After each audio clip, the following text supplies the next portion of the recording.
This talk is called Concepts and Contracts, When, What, and How.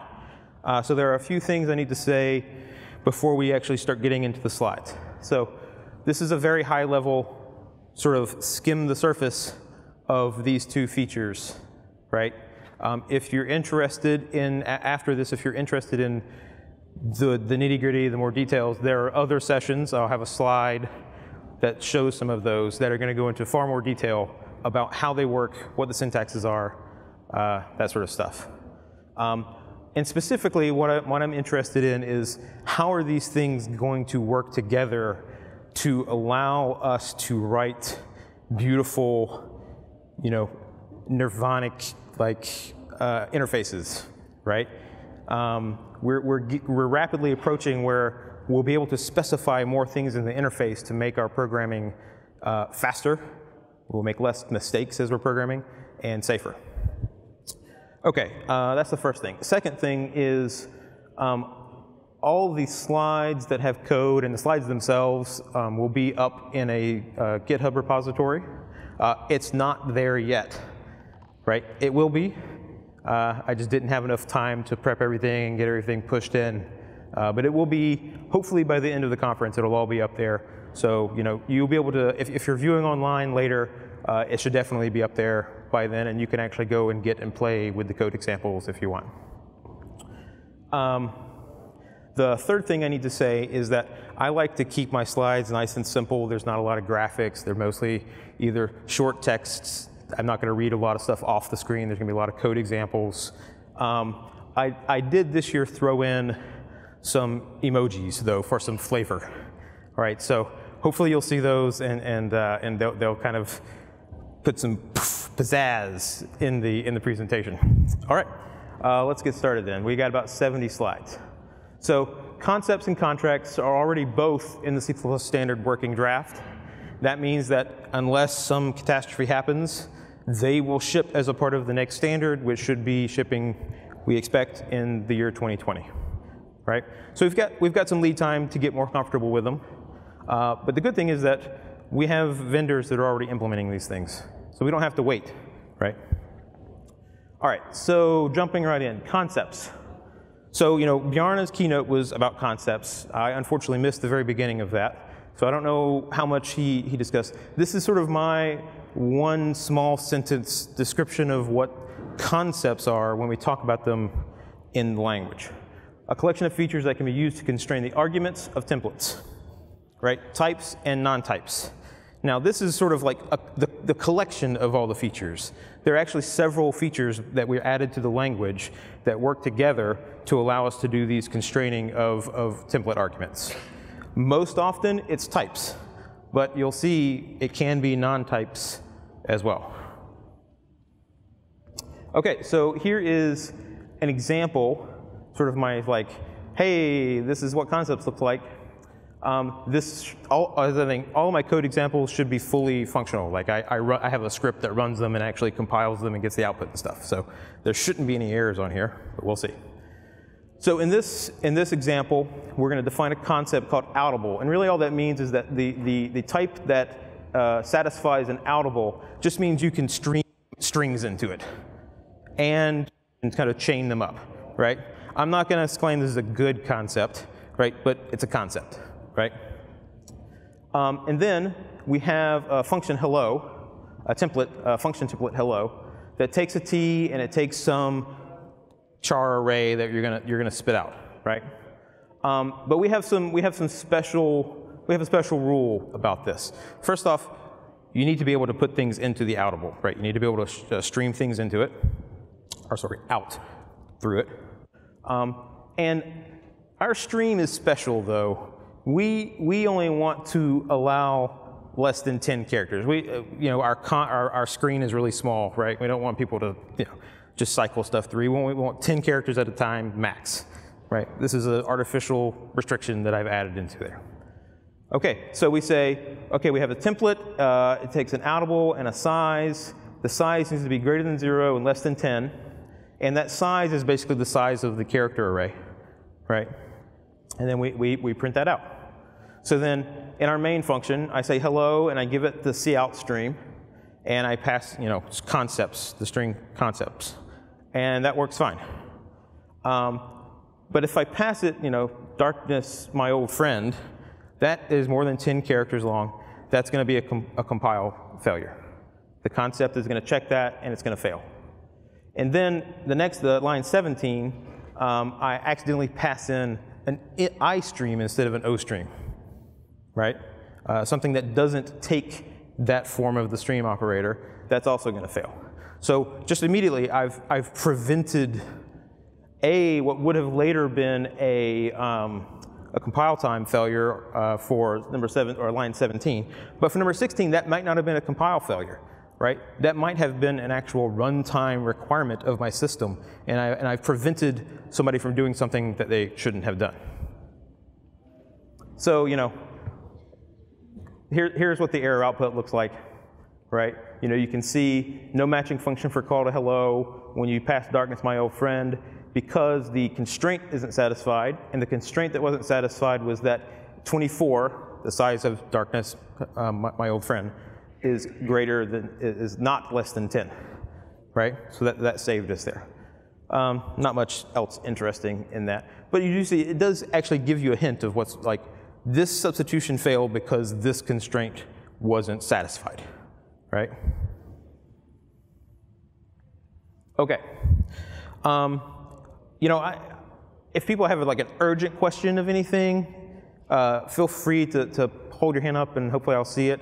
But I do need to try to get through the slides more quickly. So concepts implementation. So GCC has had it for a while. You just use -f concept switch. I believe that this may have implemented the TS version of and it may not be the version that's in the standard. So there are going to be some differences here. I'll try to find out later what the plans are for actually having it match the draft instead of the TS. In Clang, there is an experimental fork. There's a link to it there. There's instructions on how to build it out there at that GitHub repository. And you have to use those switches to make it work. MSVC, they don't have anything public yet. They are working on this internally. And they'll get to it as they get to it. I do want to take a quick aside and just kind of like clap for Microsoft. They've done they've made a lot of progress on keeping up with things. And so if you had said 10 years ago that Microsoft was already implementing something that wasn't even finalized yet, I'd have been like, no, that's not right. Right? But Microsoft has changed. And there inevitably will be other front-end vendors that will implement this. If you're more interested in concepts, obviously there was Bjarne's keynote. There is a very detailed concepts talk on Thursday, concepts as she spoke. And then there are a couple of other sessions that will touch on concepts as well. Okay, contracts. This is also a collection of features that can be used to assert the validity of function preconditions and postconditions, as well as the internal state used in an implementation. Basically this is all about checking the values of your program and specifying them to say that function should accept these things but not these things. And if somebody passes the wrong things to it, then that's a programming error, right? It's not an unfortunate situation of your system. It's the programmer did something wrong here, and the programmer then needs to be alerted about it, and that's what the contracts do for you. So here is a slightly longer example for contracts, and I have to set this up a little bit. So imagine we have a buffer that lives somewhere, and it's a certain size. And there's something that's like grabbing things out of this buffer and doing things with it, right? And we are on the producer side, right? So we're stuffing things into this buffer, and something else is coming and sucking things out of it, right? But it's a limited size.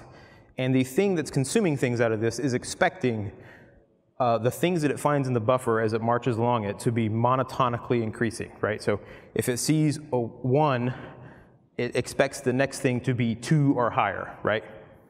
But we want to be able to just pump stuff into this buffer, right? So, we can have this push monotonic sequence, right? It takes a vector with a bunch of ints, and it's going to push them all in. But we have these restrictions, right? We can't write something that's going to violate our preconditions. So, you know, it says, if you see the line 11, there's a contract there that says this function expects that the size of the vector you pass in is less than the size of the buffer that we have to put in. In other words, don't give me 12 things because I know that we're going to lose things, right? Because it can only hold 10. And then there's an insurer's contract that says when this function exits, make sure that that the entirety of the vector has been processed, right? All of the input sequence has been processed and it's clear there's no more work to do, right? So there's an implementation here on line 16. There is an assert contract. It's not really a contract as much, but this is just saying that this is satisfying the monotonically increasing condition, right? We could put it in the expects somehow, but it would be we'd have to traverse the array, the vector, in order to verify that. We're going to traverse the array anyways inside the function body. So I'm just putting the asserts contract there. And it says, if we're not the first element, then the element that we're seeing now has to be greater than the last element we put into the buffer, right? Monotonically increasing. And it does some assignments there, and then it clears the vector after we're all done. Okay, so then this is our driver here, right? So we have a vector of 0, 1, 2, and 3. We push monotonic sequence. That's perfectly fine. It's less than 10. It's monotonically increasing. We then assign v 10, 14. Again, 10 is greater than 3, so we're still monotonically increasing. The number of elements is less than 10. We're still good. We push that. But then we try to push 0. And we should fail our monotonically increasing constraint, our contract. I have to avoid using constraint because that's a concept term. And there will be a runtime failure there. And then on line 34, we try to pump too much stuff into our array, and we're going to get a failure on line 36 as well. And sure enough, with my little helpful build script thing, we compile it, we run it, and we get those two violations, monotonically increasing and the size of the buffer, right? Okay, so contracts is not as well supported. Does anybody here that's involved with GCC know where they're at? No, okay. There is a experimental fork of Clang for contracts at that URL there. And you just have to specify the C++2A dialect switch there. And I hear that MSVC doesn't have anything that's discussable yet either. So, okay. There are also contract-related talks at this conference. So in this room, the next session after this one, but it'll be after lunch, in this same room, Alistair Meredith is going to have a 2-part, so 2 hours long, deep dive into contract programming, okay? I highly recommend it. Alistair's a great speaker. I encourage you, if you're interested in that and don't have other sessions that you're more interested in, you should definitely attend this. And then there's some other ones later in the week. Okay. So in my abstract for the talk, I put this sort of challenge, right? Let's write a library function template that takes exactly one positive integral parameter. That's the challenge, all right? And I phrase this in a particular way. I'm using positive here in the sense of not 0, right? So it's a little more complicated. And I'm using integral here in the sense of not a char or a bool, which in C++ are integral types, but those aren't integers, right? They're not actual integer types, right, conceptually. So first thing, let's have a little driver program, right? So in this, if I pass 1 to my function, it should pass. If I give it a large number, the squiggly is, flip the bits, right? Then it should still pass. But if I give it a negative number, or if I give it 0, or if I give it a double, or if I give it a character, if I give it a bool, or if I provide too many parameters, those should fail in some way or another, right? It turns out that the way we can do this, 11 through 14, lines 11 through 14, we can do at compile time. Lines 9 and 10, we have to do with contracts. Okay, so I'm going to run through a series of different approaches to doing this, right? Working up to adding in contracts and concepts, features to solve this problem. So we could specialize this thing. Sure, why not? So we could have this type, this template, which is kind of a helper that just says, yeah, for any type that I don't specialize this thing for, just this isn't allowed, right? So then we specialize on all the integral types. We have to make sure we get them all right, right? That's not a good idea. Please don't do that. But this is an approach you could take. And then we've got a function template. Line 17, the if t less than equals 0, throw 1. And that is my form of pre-contract expect statement, right? Yeah. If this is it, just throw and get out of here. There'll be something later on that will consume that and do the right thing. Okay. So when we do that with our driver program, we get what we expect, right? So if you give it 2 parameters, that doesn't work. If you give it a double, that doesn't work. If you give it a character, that doesn't work. If you give it a bool, that doesn't work.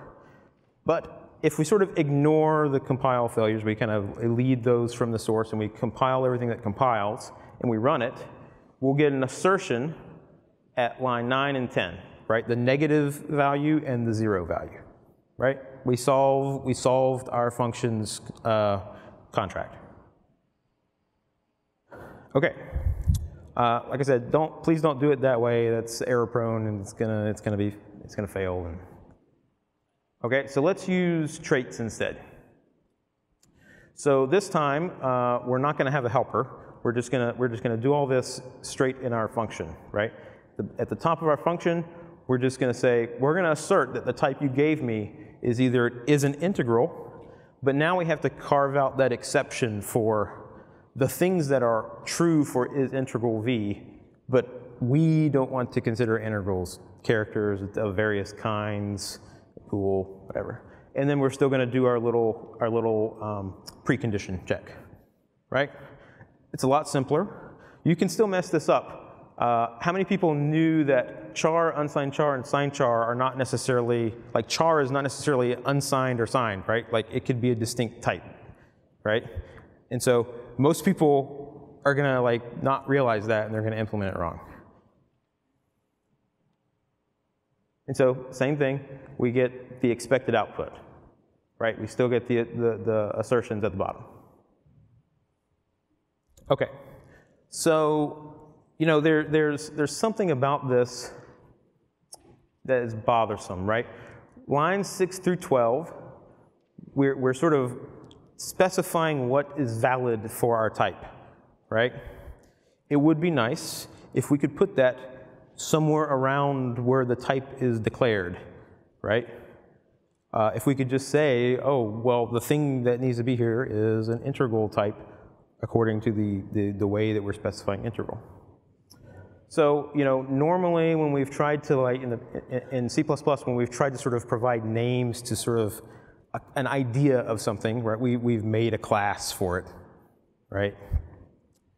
So let's try that and see what happens. So, you know, maybe we have a class template called integral, and we put the checks, the static asserts in there, right?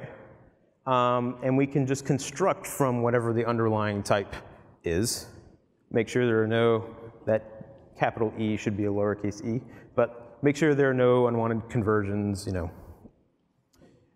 But then we can't just, our template on line 17, we can't just put integral t in there because the type that it's going to get when I pass in, you know, 1 is int. It's not integral t, right?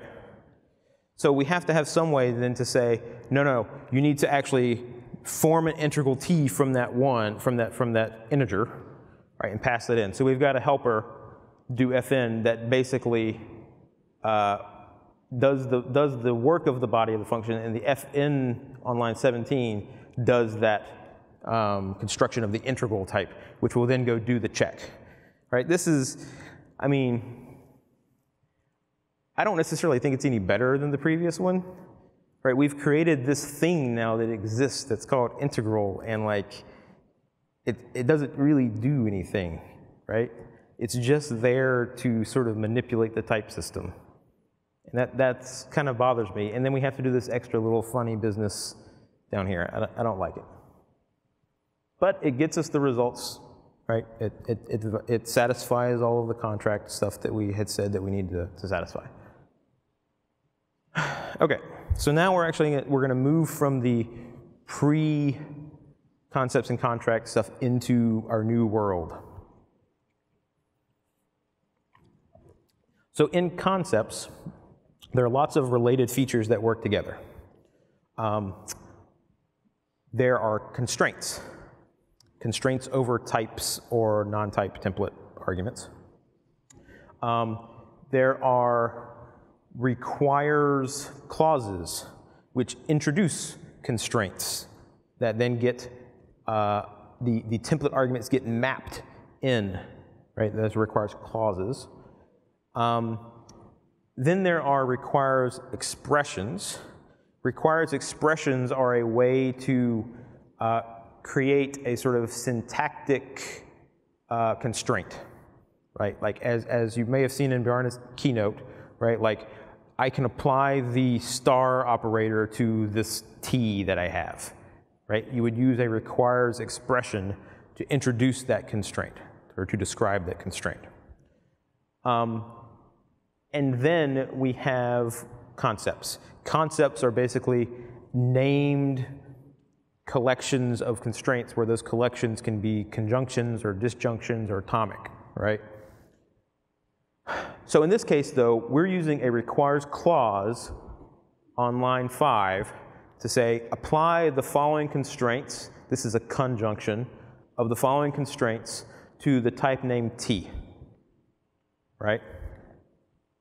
And then the rest of, lines 10 through 12 are normal that we have. Let's do a precondition check and throw if that fails.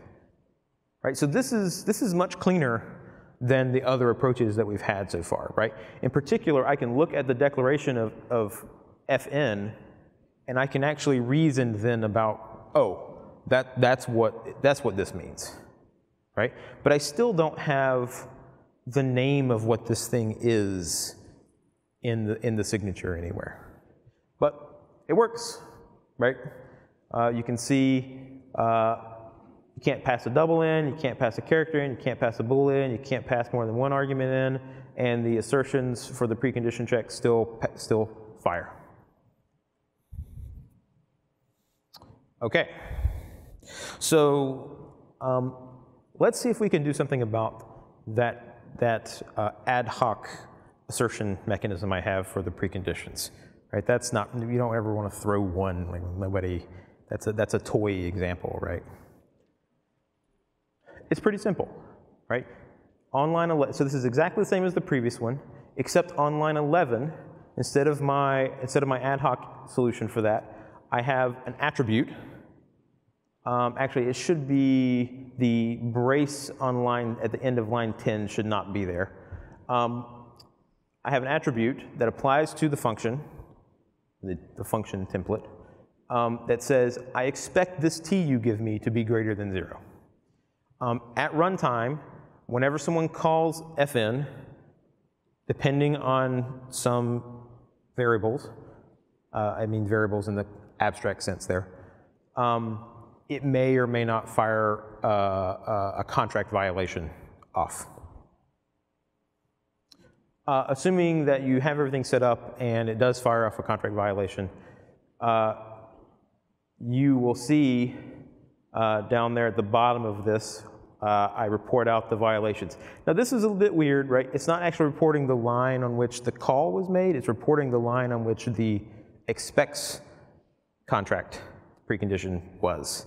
So the good thing is that that stuff is customizable. So when a contract is fired off, or whenever a contract assertion fails, it passes control to a violation handler, and you can define what that is.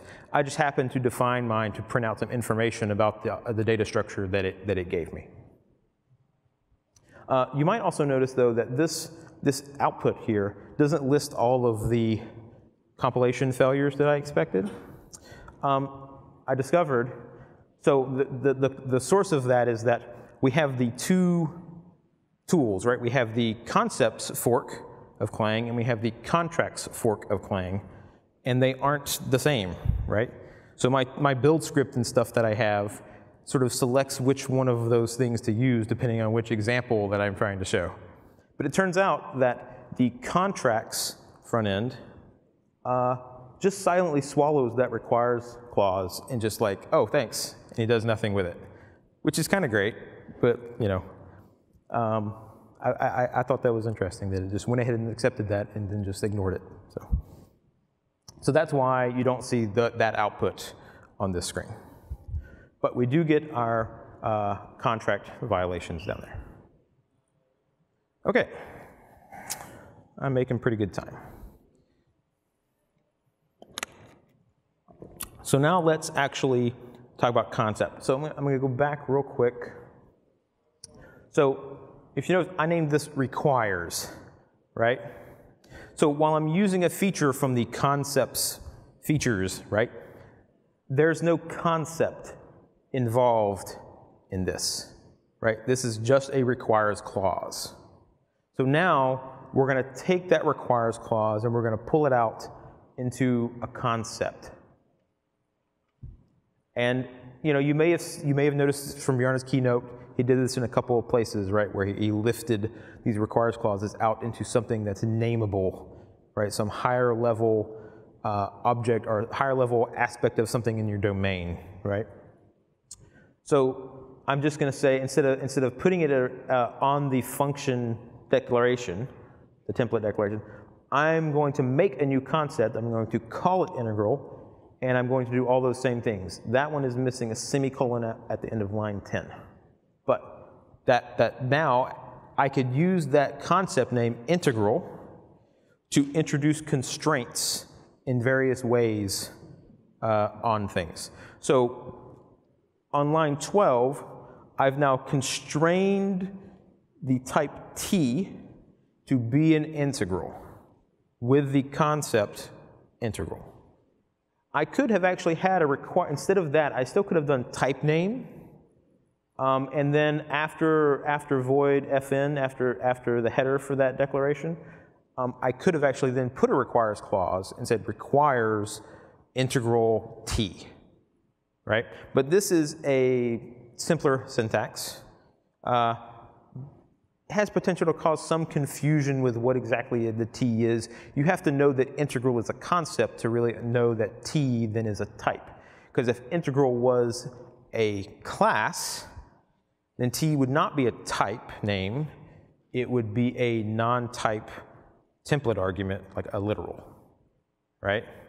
And there's some still discussions in the committee about, is that necessarily a bad thing? You know, do we want to do anything about that? So, okay.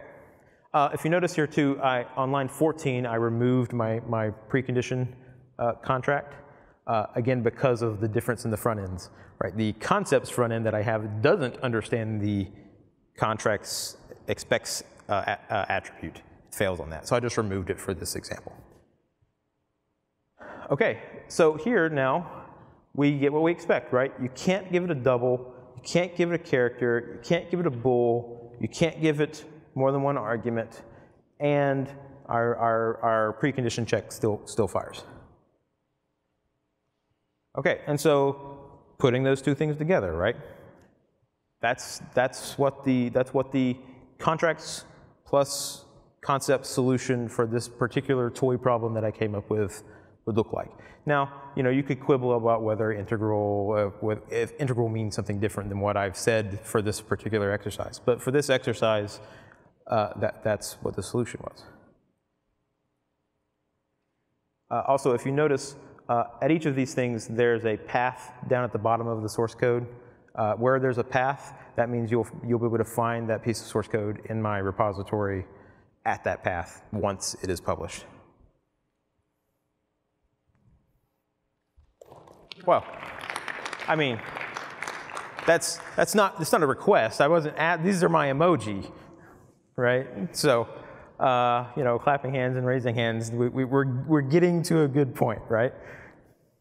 Okay. We've got 30 minutes, so we're doing really well on time. So it means we can slow down some. Does anybody have any questions about the stuff that I showed already? Yes. Do contracts work in const expr contexts? I'll talk about that later. Yes.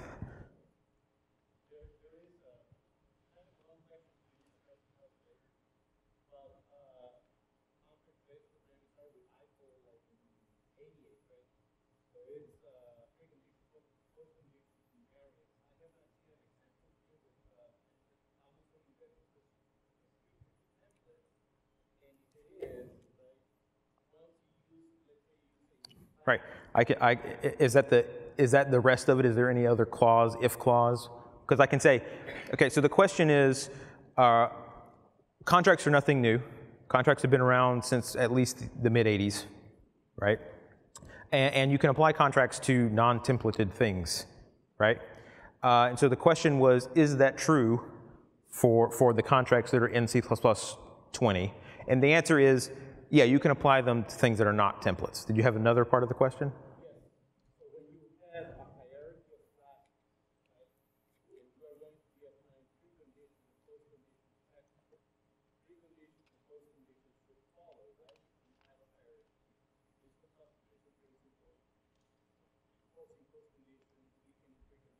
Right. So the remainder of the question is, you can correct me if I summarize this wrong, are these things composable in some sort of hierarchy, like in an object hierarchy, right? My understanding is yes. I would highly encourage you to go to Alasdair's talk to get more details. He will be able to more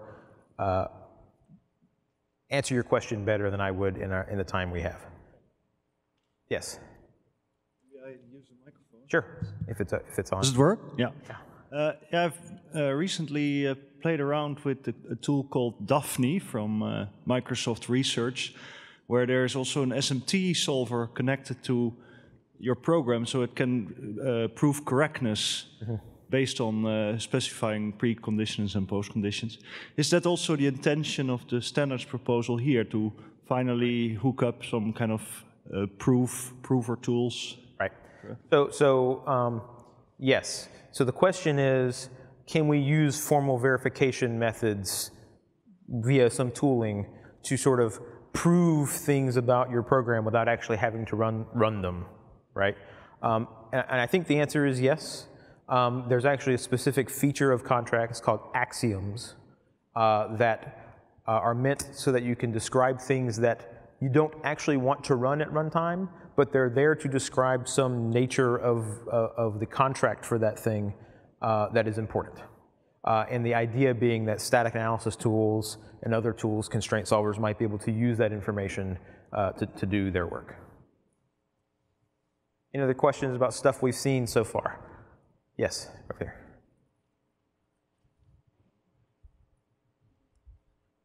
So violations are technically a new, this is technically a new idea. I was wondering how closely or how far is it from concept of exceptions, and what kind of information can we get from a violation handler? Whether it's a full stack trace or whether this is something that we have to provide that by ourselves. Because on your example, I saw that you get an violation location, but this is exactly where the Yeah. So the question is, what sort of information can you get out of a contract violation?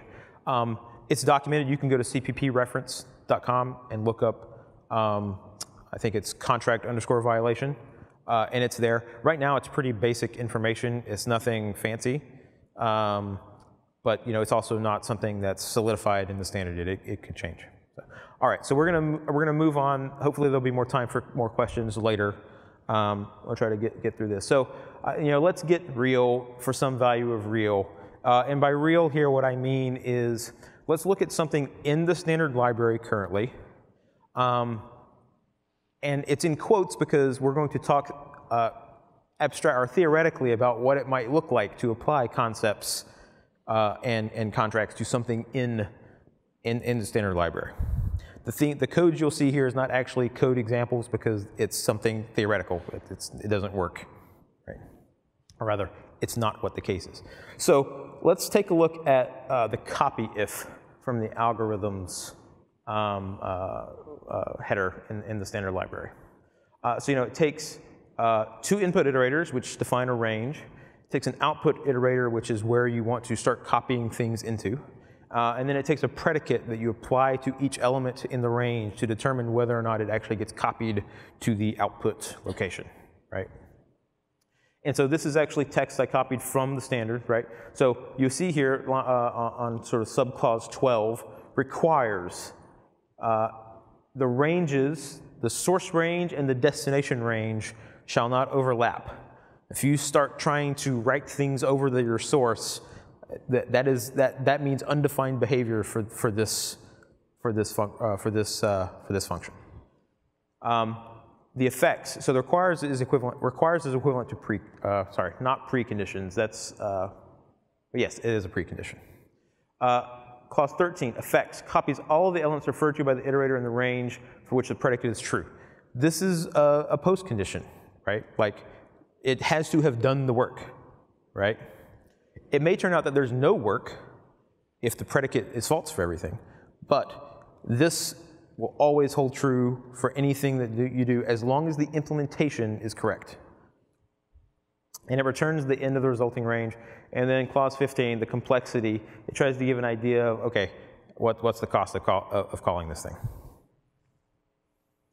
Okay, so let's try to conceptify this thing. Okay, so assuming that we have concepts called input iterator, an output iterator, and unary predicate, and copyable from to, which these are not necessarily concepts that are in the standard. That's why I'm saying this is theoretical, right? There are concepts in the standard that do some of these things, but this isn't them necessarily. And then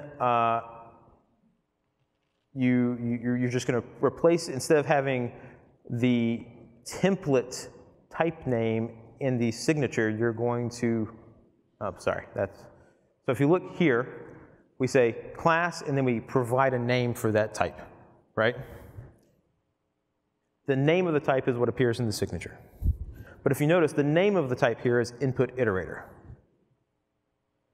In this one, the name of the type is not input iterator, it's in. We've applied the input iterator constraint to the in type, right? So the thing that appears in our function signature is in, right? So now, if I'm looking at, just say I ignore the template header at the top, right? And I'm just looking at the function declaration portion, right? I don't really understand what in is, right? And unfortunately, I can't use input iterator there because input iterator is being used as the concept name that I'm being applied, right? Whereas here, in the declaration of the parameter list there, oh yeah, first is an input iterator, right? It's pretty clear what that is. But in this, first is an in. Now, I could have named it something. I could have named it lowercase input iterator or whatever, right? But this, I think that this shifting of what we have called concepts from being the declared type name to being the concept that gets applied to it is going to make naming the actual type name there more important for us, right? If we want to retain the same level of readability as we had here, then we're going to have to get better. This isn't going to cut it, right? But now the good thing is that the tools will be much better off, right? So if you never have to look at this and understand what it is, and just you let your tools take care of it, you won't have this problem. Okay? So that's not too bad, right? That's a straightforward sort of translation of what's going on, right? So let's look at what happens if we try to make it apply contracts to it instead. We're going to go back to the, I guess we still have the conceptified form of the thing at the top. So, you know, I've got some comment blocks here with some things. So, you know, whenever you have a range, two iterators that define a range, right? It's really important that those two iterators came from the same container, right? It wasn't explicitly specified in the description of copyif, but that's just sort of like you need to have that, right? And that's only something we can check at runtime, if you're able to check it.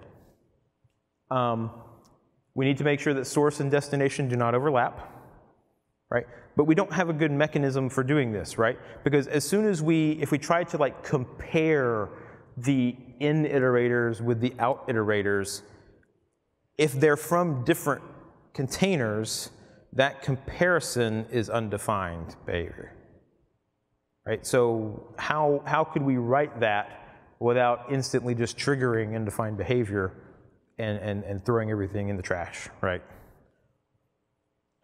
The source iterators are not misordered, right? Again, this isn't something that was listed in the standard, right? But it's fairly common sense. You don't want to pass the end iterator first and then the begin iterator next, right? This is a mistake that programmers make, and it's clearly a programming error, right? That is something we can test. We can test the distance between them, and if it's greater than 0, then that means that the last iterator came after the first one. And then we need to make sure that we add the number of elements we added is actually bounded by something, right? So if the source had 10 elements in it, we better not have added 20 elements to the result, right? And so you can do that with this other distance calculation. But I put not so fast on there for some reason. There's some reason why that doesn't work right, and I don't remember what it is now. But what's that? Oh, right. Yes, so that's another problem. There is another problem, and this is important for contracts. That is an insurer's contract. An insurer's contract gets checked on exit from the function. So what happens if in my implementation of this, instead of having some other iterator that walks through, I just increment first until it gets to the end, right? At the end of my function, at the execution, first is now equal to end. That's the point of it, right? And so distance there would be equal to 0 anyways, right? And so this is a tricky part about contracts with post conditions. They are checked with the state at the end of the function. If you had some state at the beginning of the function that you wanted to keep around to check in the post condition, that doesn't work either, because the function's body has ended. Those things are no longer valid, right? So it is limited in what it can do. And then there's another precondition there, or sorry, another precondition there at the end. The predicate that you pass shouldn't modify the input iterator, or modify the input, the values of the inputs, the elements that are in the range, right? And so normally you would say, okay, that's fine. In my predicate, you know, the parameter I pass in, I'll just provide a const version, a const ref of that, right? And then I know my predicate can't modify that because it's const, unless you do weird stuff. But you can actually give it a predicate that doesn't take it by const. And the sort of arrangement is, please don't modify anything, right? But how do we test that? That's difficult to test, right? So the lesson of this slide is there are all sorts of things that contracts are not going to be able to test, right? So if people have the idea that, oh, this is great, I'll be able to fully specify my contract in code, there will be no confusion, people won't have to disambiguate the English to parse out what needs to happen here, that's just wrong, right? Having contracts written in English are still going to be important. I'll leave it up to the reader to decide whether or not you should duplicate things in English that are also written as a contract, but different people have different opinions. Okay, we're doing good on time. Any questions about this stuff? Because I'm going to move on from here fairly soon to some other things. Yes?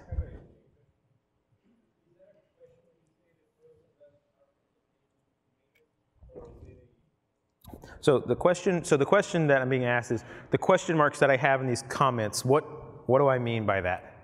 So the question marks that I have in the comments means I don't know how to write this, right? The statement that's coming after it is true. Like it is a part of what you need to do if you're calling this and you want defined behavior, right? Oh yeah. So and for that particular one, yeah.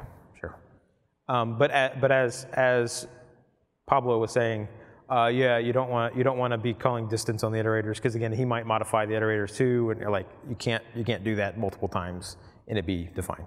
So there are all sorts of problems with doing this sort of stuff in contracts. Yes.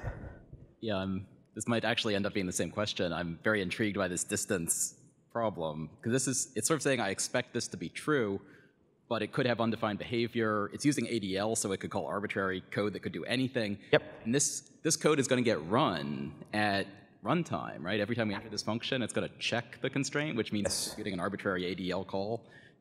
Yeah, it could. These things are, my understanding is that these things are evaluated in the context in which they are written, right? Like, it's as if, you know, it was there, right? Like you had called it there, but it's just, I'm actually gonna call that stuff later, right? Does that make sense? And this stuff might have undefined behavior, in which case it makes my program have undefined behavior. Any contract that does something that's undefined behavior, I think the committee went back and forth. I think it may actually be ill-formed, but I'm not sure. Ask Alistair in the next session. He would know for sure. Okay. Yes. Sorry if you already said this, but I might have missed it. What exactly does ret refer to? Yes. Good call. Good catch, I should say. So the attribute syntax for contracts is different than all the other attribute syntaxes that we know from C++11 and everything. The attribute syntax for expects is expects and then optionally mode isn't the right word, but a sort of strictness, right? And then a colon. For insurers, it's ensures some strictness value, and then an optional identifier that represents the return value. Okay, so it's not an identifier that was declared in the function. Correct. It's just giving a name to an unnamed thing. Correct. And in fact, any identifiers that you declared in the function are no longer in scope when these things run. They're not there. Okay. Yeah. Which makes sense, right? Because you're writing the before the function body, right? So like they're not lexically in scope there either, right? That was a good question. Okay. Yes, another one. So I assume there's some restraint on what the expression can be inside the predicates. Yeah, there are various constraints about what can be the condition expression in. But it's not arbitrary what you could actually. Yeah, if you're more interested in that, you should definitely check out Alistair's talk. I'm talking up his talk because it's going to be good. And also, I assume the idea is that for a release version, you can switch them off, just like a cert at the moment. So I'll discuss that very briefly. There are different modes that you can compile in that will cause different kinds of behavior whenever there's a contract that needs to happen. So there are ways to turn them all off. There are ways to run them all. There are ways to say, keep going if there's a failure, or terminate when there's a failure, all sorts of stuff like that. I'm going to move on to the next thing. I have to get to some more slides, but if you can ask the question again later if you still have it. Okay. Okay. So let's look at something that's in the ranges TS. I kind of showed this. That's not too bad. That's not scary. We can all understand that, right? So this is the copy if that's in the ranges TS. The ranges TS is not integrated in with the working graph yet. I think that's right. And the ranges TS defines a lot more concepts than what are currently in the working draft. When not knowing what these things are, this becomes really difficult for me to understand what's going on now. Right? What does indirect unary predicate mean? And what does it mean to be indirectly copyable? And what is this tagged pair thing? And projections, I understand conceptually what projections are, but what does it mean in this context? And in order to understand what this means, you then have to dig into each one of those other things and then understand them discretely. What does sentinel mean? Sentinel here, sentinel I really means, yeah, you can compare this to an I to get it, whether they're equal or not, right? I think there may be some other stuff to it, but this is complicated, right? And so I don't know if this is a good thing or not. It's definitely a good thing for us as programmers, right? Like if you're just using the stuff and you don't need to understand why something fails when it fails, right? If you're using everything correctly, it's going to be beautiful. But this kind of scares me a little bit. See, it's okay. So we got less than 10 minutes. So there's some what about X and what about Y sort of questions that we should probably still talk about. We mentioned it some. There are just going to be things that are contracts that are uncheckable. There may be things that are preconditions or postconditions that, practically speaking, aren't safely checkable. I mean, you could write it, right? You could write the thing, but it's not safe to do. It changes, the observation of the state changes the state, right? And so there's this, I mentioned this sort of strictness level for contracts. There's audit, and then there's default, and then there's axiom. Axiom is basically says, don't ever actually check this.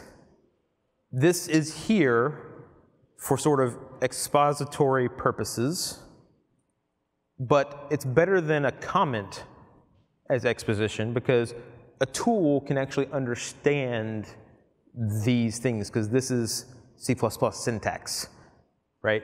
A tool parsing the comment, structure of a comment to understand what a contract is that can't be checked is rather difficult, right?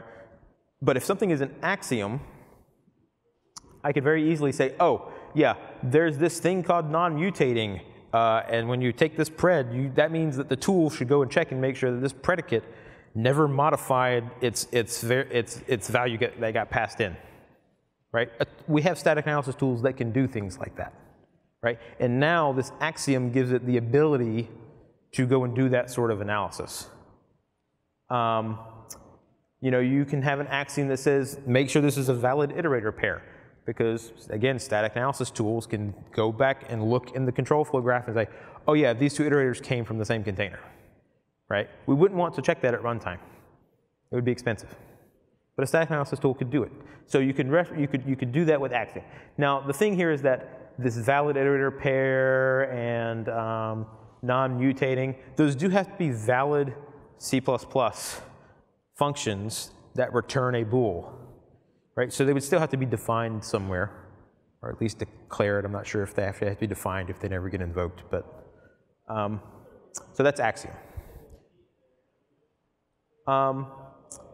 There may also be preconditions that you can't detect at runtime, like what's the runtime complexity for this thing? Or can this thing be called from multiple threads safely, right? Is it possible that we could use axioms in a way to specify for tools to say, this should only ever be called from one thread, or this is thread safe, or the runtime of this algorithm is O of n, where n is some piece of the input, right? I don't know the answers, that's why it's a question mark. Okay, compile time contract checking. Okay, this was a question earlier. Can contracts be used in a context per context that makes sense? The answer is, my current understanding of it is it's an unfortunate not quite. So say you have a context per function that, you know, if you've passed in a v, this is like the first function that the toy program, the toy problem we did, right? If it's 0 or less, this is not good, right? Get out of here. Otherwise, just return the v.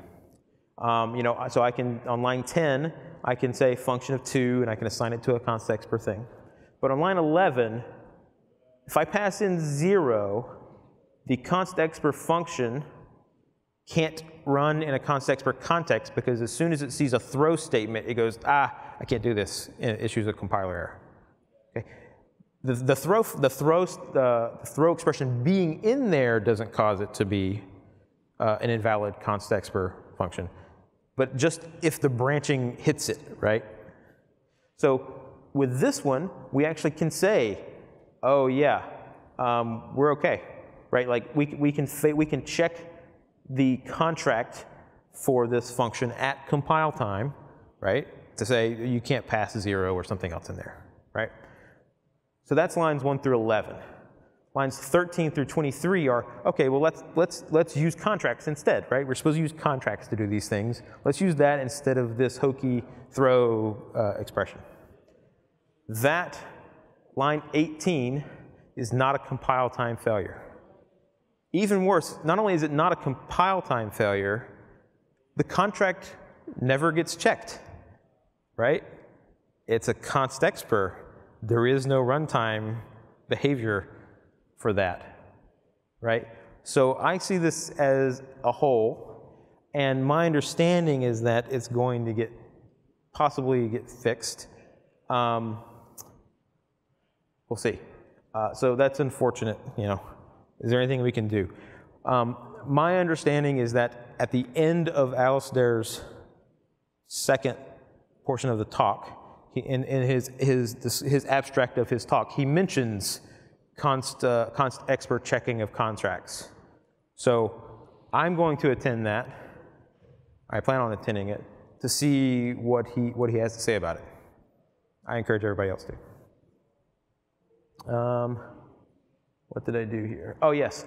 But there's a thing we can do, which is we can have 2 versions of this function, right? And the one that we want to do at compile time, we can just make it a template, non-type template argument instead, and we can do it that way. But like,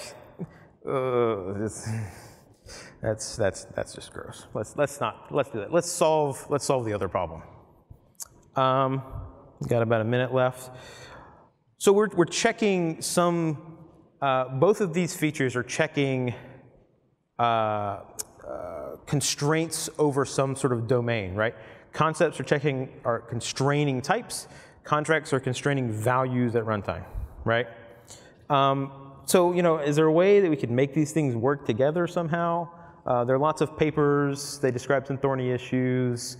But it's important to remember that concepts constrain template arguments, contracts describe behavior and check state, right? That's the big takeaway from this. There might still be room to make things work more nicely.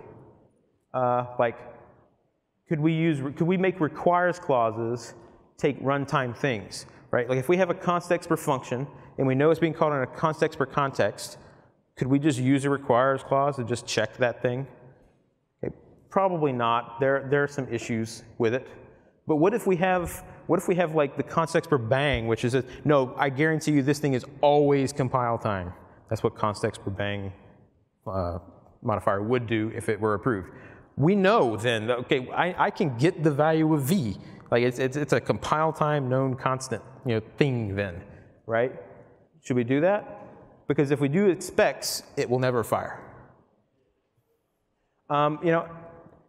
That's interesting, but requires is a concepts thing, right? Remember, concepts constrain types, right? So maybe instead we should go that path of just saying, if we make contract checks const expr knowledgeable, right? So that if you're in a const expr context and you do this, and you can check that at compile time, let's just make that happen. That solves that problem for us, right? We don't have to worry about merging these two different things that are similar but to different domains at that point. Okay, I think we're out of time now.